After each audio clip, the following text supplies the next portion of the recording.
सैयद जी, सबसे पहले तो भारतीय जनता पार्टी के कार्यकर्ताओं की, हमारे लीडर्स की, भारत के नागरिकों की मुस्कुराहट कोई छीन सके, ये दमखम कम से कम विपक्षी पार्टियों में तो नहीं है।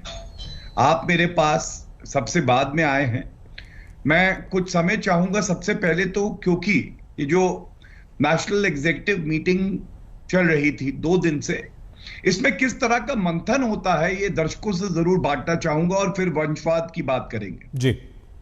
सबसे पहले, इतनी सकारात्मक बातचीत जिस तरह से देश के प्रधानमंत्री श्री नरेंद्र मोदी जी ने एक मूल मंत्र दिया कि हमें देश को आगे बढ़ाना है, अमृत महोत्सव है और हमें आगे भविष्य की तैयारी करनी है कि जब हम आजादी के 100 साल का जश्न मनाएं तो ये देश पूरे विश्व में दिशा दे रहा हो, अव्वल हो।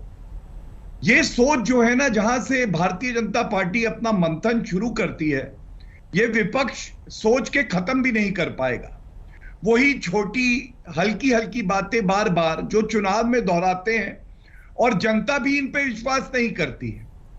दूसरी बड़ी बात जो कही गई कि एक सकारात्मक राजनीति करनी है और जो सबसे कमजोर वर्ग है, चाहे वो गरीब हो, चाहे वो अनुसूचित जनजाति, अनुसूचित जाति के लोग हो, उनको मुख्य धारा में जोड़ के कैसे हम देखें कि वो सर्वोच्च पदों पे रहे और देश आगे बढ़े।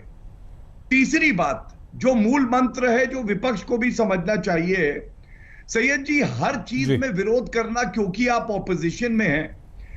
उदाहरण के तौर पे one rank one pension, GST, national war memorial, article 370, आपको मालूम है इसी वजह से सैयद जी इन लोगों का जो विपक्ष का भी एक नंबर है खत्म हो रहा है, क्योंकि ये जनता नहीं चाहती कि विपक्ष केवल विरोध करे और वो भी अच्छे कार्यों का करे।